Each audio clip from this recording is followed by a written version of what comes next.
கடவுள் அருள் YouTube channel நேயர்கள் அனைவருக்கும் வணக்கம்.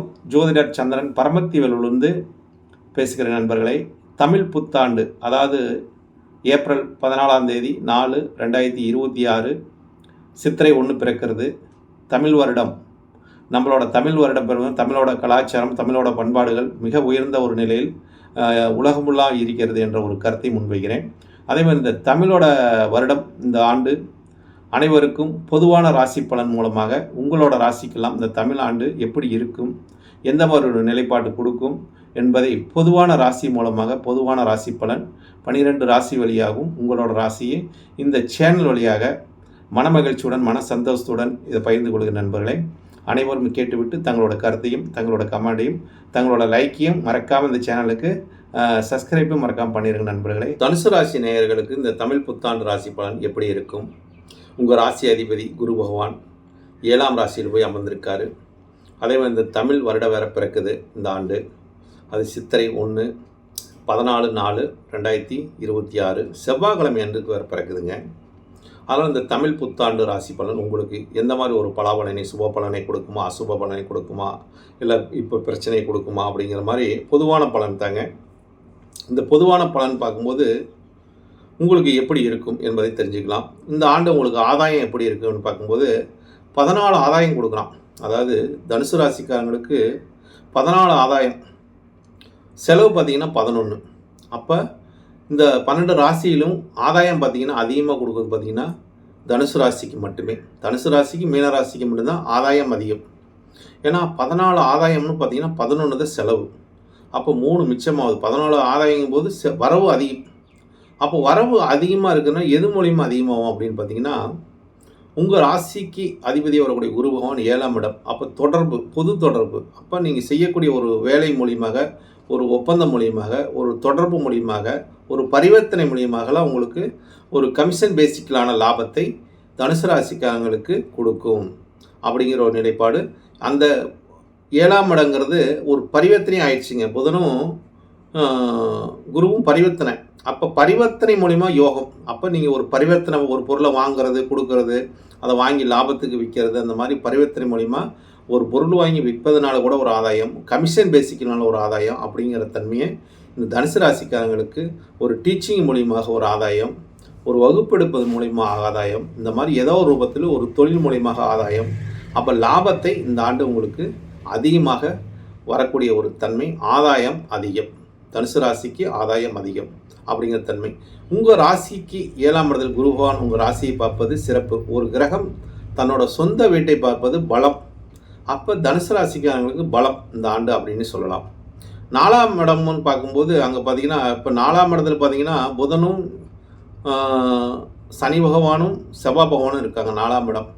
அப்போ 4ஆம் இடம் உறவினர்கள்ட்ட மட்டும் கொஞ்சம் கவனமாக இருக்க சொல்லுது. உறவினர் அதாவது சொத்து, சொந்தம், பந்தம், வண்டி, வாகனம், அப்போ இந்த இடம், வீடு கட்டுறது, இதுலாம் கொஞ்சம் கவனமாக இருங்க. ஏன்னு கேட்டிங்கன்னா, இந்த சித்திரை மாதம் முதல் மாதத்தில் வரக்கூடிய தன்மை என்னென்னா, 4ஆம் இடத்துல செவ்வாய் பகவான் இருந்தாலும் சனி பகவான் சேர்க்கை பெற்றிருந்தாலும் அவங்க பார்க்கக்கூடிய இடமும் ஒரு சிறப்பு இருக்காது. அந்த இடத்துல இருக்கக்கூடிய ஏதாவது ஒரு பிரச்சனையை கொடுத்துருவாங்க.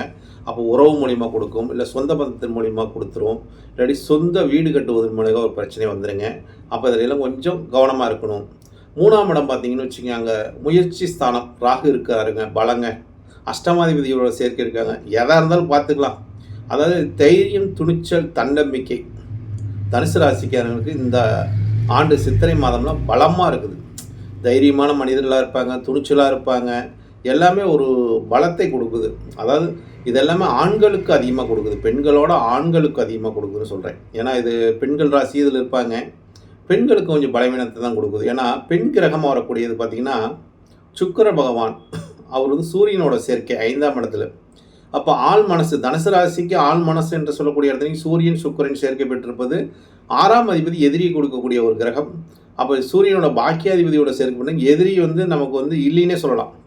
தனுசு ராசிக்காரங்களுக்கு இந்த மாதத்தில் எதிரியே இருக்க மாட்டாங்க. எதிரினால ஒரு தொல்லை இல்லை, எதிரினால நமக்கு பிரச்சனை இல்லை அப்படிங்கிற ஒரு தன்மை இருக்குது. இருந்தாலும் உத்தியோகம் பார்ப்பவர்களுக்கு ஒரு பிரச்சனை கொடுக்கும்.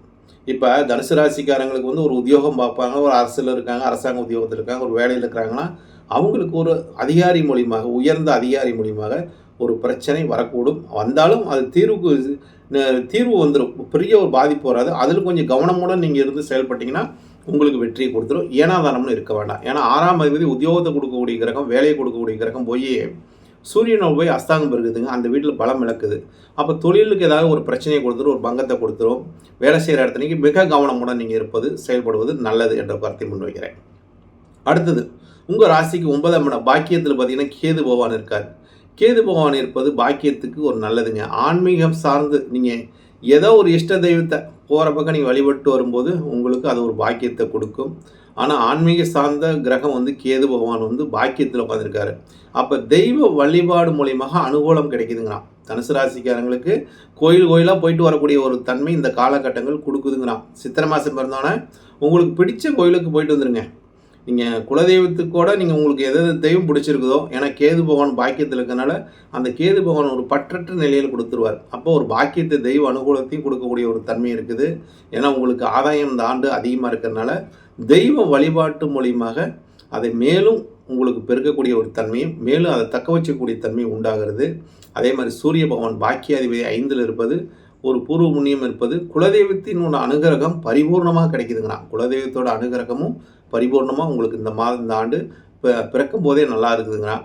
அப்போ தெய்வ வழிபாட்டு மூலியமாக தனுசு ராசிக்காரங்களுக்கு உயர்ந்த ஒரு மேன்மைக்கு வரக்கூடிய தன்மையும், உயர்ந்த நிலைக்கு வரக்கூடிய தன்மையும், அதே மாதிரி தனுசு ராசிக்காரங்களுக்கு அரசியலில் இருக்கிறவங்களுக்கு ஒரு வெற்றி வாய்ப்பை கொடுக்குங்க. இந்த காலகட்டம் வெற்றி வாய்ப்பை கொடுத்து ஒரு மகுடம் சூட வைக்கக்கூடிய ஒரு தன்மையும், ஒரு ஒரு சிம்மாசனத்தில் அமரக்கூடிய தன்மையும் இந்த தனுசு ராசியில் அரசியல் இருக்கிறவங்க, ஒரு அரசு பதவிக்கு அரசியல் நின்று எதை போட்டியிடுறவங்களாம் கூட ஒரு ஜெயிக்கக்கூடிய ஒரு தன்மை உருவாகும் என்ற கருத்தை முன்வைக்கிறேன். ஏன்னா குருவோட பார்வை வலிமையாக இருக்கிறது.